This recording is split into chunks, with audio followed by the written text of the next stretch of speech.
ऐसे छिड़कना है। देखो मैंने छोड़ दिया, ये यहाँ से ब्लड को सक करेगी, साथ के साथ वहाँ पे कोई जो आपका इम्प्योर ब्लड इकट्ठा हो रखा है उसको ये बाहर निकालेगी। चाहे आपको फेस पे एक्ने हो, पिंपल्स हो, इस कंडीशन में भी इसे यूज कर सकते हैं। वेन हो गया, आपके घुटनों में कहीं पेन है, क्योंकि पेन को भी कम करता है, स्वेलिंग को भी कम करता है, साथ ही साथ रक्त को शुद्ध करने के लिए बहुत अच्छा उपाय है। बहुत सारे लोग बोलते हैं क्या ये रक्त ही चूसती है? रक्त चूसती है क्योंकि वो चिकित्सा की पद्धति से हम लोग उसकी हेल्प लेते हैं। जैसे कि आप देख रहे हैं हमारे पास जो ये पेशेंट आए हैं, इनको इम्प्योर ब्लड के कारण पिंपल्स हो गए हैं। तो जिन लोगों को भी ऐसे स्किन में पिंपल्स हो गए हैं या ब्लड से रिलेटेड कोई भी प्रॉब्लम है, तो आचार्य सुश्रुत ने जलोका से जो रक्त मोक्षण कराने का निर्देश दिया है। इम्प्योर ब्लड को हम निकालने के लिए हम यहाँ पे जलोका यूज कर रहे हैं, क्योंकि इससे क्या होता है, पेन भी कम होता है और बहुत ही ईजी मेथड है। आप देख रहे हैं हमारे पास जो ये जलोका रखी हुई है, हमारी निर्विष जलोका है। ऐसी जो आचार्य सुश्रुत ने 12 टाइप की जलोका बताई है, 6 साविश और 6 निर्विष। ये यहाँ से ब्लड को सक करेगी, साथ के साथ वहाँ पे कोई जो आपका इम्प्योर ब्लड इकट्ठा हो रखा है उसको ये बाहर निकालेगी। जहाँ पे भी जलोका लगानी है वहाँ पे थोड़ा सा मिल्क का यूज करते हैं। इससे क्या होता है, जो लीच होती है थोड़ी सी लालच हो जाती है, जिससे कि वो आराम से बॉडी में इजीली अपनी पकड़ बना लेगी। यहाँ पे इसने भी देखा, जिस तरीके देखा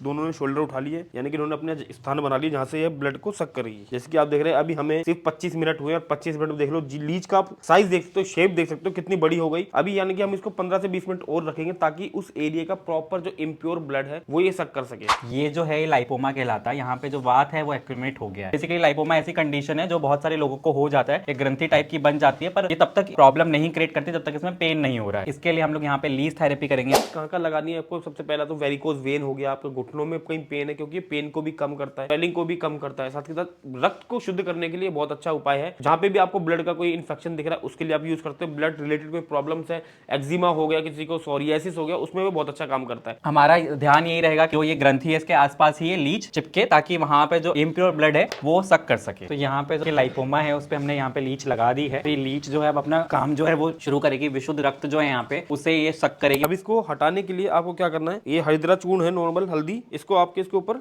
ऐसे छिड़कना है। देखो मैंने छोड़ दिया। देखो अब ऐसे आचार्य सुश्रुत तो नहीं बोल के गए, उन्होंने तो नॉर्मली हल्दी का यूज बोला कि अब इस पे हल्दी रख देंगे तो आप खून रुक जाएगा, लेकिन हम सेफ्टी पर्पज से एंटीसेप्टिक होता है डिटॉल, तो डिटॉल से हम यहाँ पे इसको साफ करेंगे सही से। बहुत सारे लोग बोलते हैं क्या ये रक्त ही चूसती है? रक्त चूसती है क्योंकि वो चिकित्सा की पद्धति से हम लोग उसकी हेल्प लेते हैं। और ये सिर्फ रक्त से अपना पेट नहीं भरती, रक्त इसका खाना नहीं है। इसका खाना देखिए हमारे पास अवेलेबल है, विदारी कंद के नाम से इसे जाना जाता है। और आपने लीचीज को यही खाना देते हैं और हम लोग इन्हें रखते भी बहुत तरीके से। मटके में अभी जैसे गर्मियों का टाइम स्टार्ट हो गया, हम मटके में शिफ्ट कर लेंगे क्योंकि मौसम हमारे लिए नहीं इनके लिए भी बदल रहा है। और आचार्य सुश्रुत ने बहुत जगह वर्णित किया कि हम जिस भी जानवर का हम यूज कर रहे हैं अपनी थेरेपीज में उसका बहुत ध्यान रखें, उसे हार्म ना करें। तो जो लीचीज है एक बार यूज होने के बाद हमारा होलिस्टिक सेवन इसे दोबारा यूज नहीं करता। क्यों, उसका भी मैं रीजन आपको बता देता हूँ। मान लीजिए आज जो हमारे साथ हैं पेशेंट, इनको कोई वायरल इन्फेक्शन है और वो 7 दिन बाद भी बना रहता है, तो ये लीचीज अगर मैं दोबारा यूज करूंगा तो चांसेस हैं कि इस लीच के थ्रू ब्लड इन्फ्यूजन में जाके वो जो इन्फेक्शन है इनको दोबारा हो सके। ये कॉन्सेप्ट के साथ हम लोग दोबारा जो लीचेस हैं यूज नहीं करते, ये पेशेंट के साथ ही हम बांध के दे देते हैं ताकि वो उसे प्रभावित कर दे किसी जलधारा में, और उससे पेशेंट भी सेटिस्फाई रहता है कि जो हमने लीच यूज करी है वो किसी और पे यूज नहीं हो सकती।